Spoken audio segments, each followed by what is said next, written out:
bisita natin, ang pasyente si Hailey Rain De Leon de Los Santos. May edad na 1-year-old. May karamdaman siya ng congenital heart disease. No? Pero kung titingnan mo si baby Hailey ay healthy. No?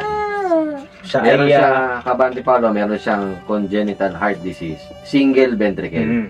Single ventricle. Kumbaga, isa na lang yung tumatrabaho sa puso niya. Hindi niya.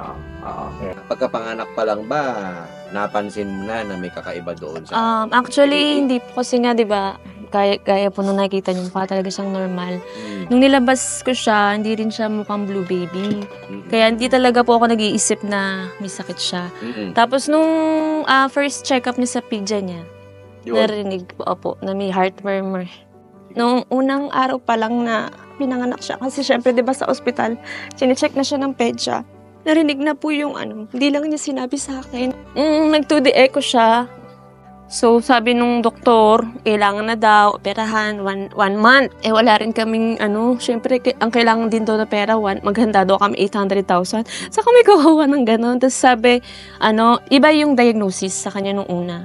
So, ako as nanay, parang, gusto ko pa malaman na, gusto ko maghanap ng ibang, doktor, second opinion, hanggang sa naging fourth opinion, yun na yung sa kanya.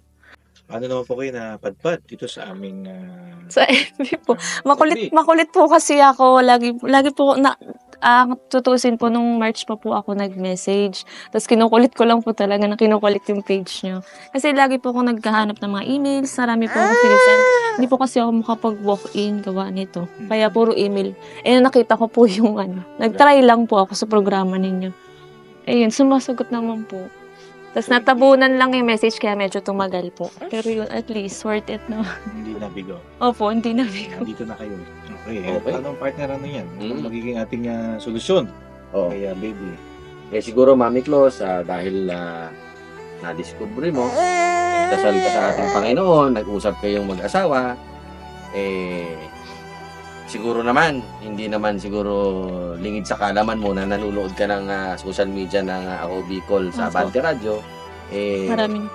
Oo, sasagutin natin yung remaining worth ng GL na 500,000 para hindi ka na masyadong Thank you po. Maraming salamat po sa inyo. Sa Ako Bicol Party List po. Kay Congressman Saldi ko po. Maraming salamat. Sobrang grabe. Teka, hindi ako makapaniwala